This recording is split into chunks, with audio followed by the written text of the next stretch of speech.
Rajnagar BDO অফিসে বিভিন্ন দাবি নিয়ে ডেপুটেশন দিল বিজেপি। রাজনগর বেসিক স্কুল থেকে এই উপলক্ষে একটি মিছিল করা হয়। বিভিন্ন দুর্নীতির প্রতিবাদে ডেপুটেশন দেওয়া হয়। আগে থেকেই রাজনগর বিডিও অফিসে রাজনগর থানার পক্ষ থেকে কড়া পুলিশি নিরাপত্তার ব্যবস্থা করা হয়। বিক্ষোভকারী বিজেপি কর্মীরা গেট ভেঙে বিডিও অফিস চত্বরে ঢোকার চেষ্টা করলে পুলিশ বিজেপি কর্মীদের বিডিও অফিস চত্বরে ঢুকতে বাধা দেয়। অবশেষে বিজেপির পক্ষ থেকে কয়েকজন প্রতিনিধি রাজনগরের বিডিওর কাছে বিভিন্ন দাবি নিয়ে স্মারকলিপি দেন। পাশাপাশি বিএলআরও অফিসে স্মারকলিপি দেন বিজেপি নেতৃত্ব। এলাকার বিভিন্ন রাস্তার বেহাল দশা, আবাস যোজনা, জল জীবন মিশন প্রকল্প ও পাট্টা বিলিতে দুর্নীতি সহ বিভিন্ন দাবিতে স্মারকলিপি দেওয়া হয়।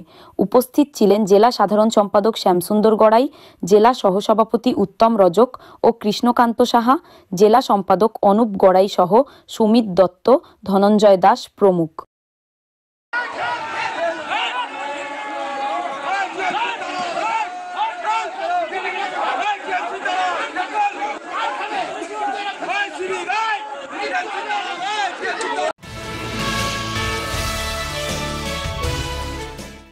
রাজনগর ও চন্দ্রপুর থানার বিভিন্ন পূজা কমিটিগুলোকে শনিবার বিকেলে সরকারি অনুদানের চেক বিতরণ করা হলো। রাজ্যের মাননীয় মুখ্যমন্ত্রী মমতা বন্দ্যোপাধ্যায়ের অনুপ্রেরণায় রাজ্যের অন্যান্য পূজা কমিটিগুলির পাশাপাশি বীরভূমের রাজনগর ও চন্দ্রপুর থানার অন্তর্গত বিভিন্ন পূজা কমিটিগুলিকে আর্থিক অনুদানের চেক প্রদান করা হলো।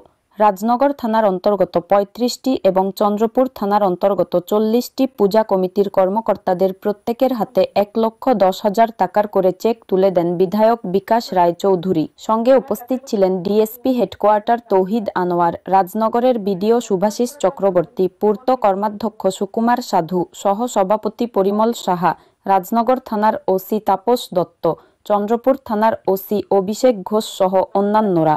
এ বিষয়ে বিধায়ক বিকাশ রায় চৌধুরী বিস্তারিত জানালেন।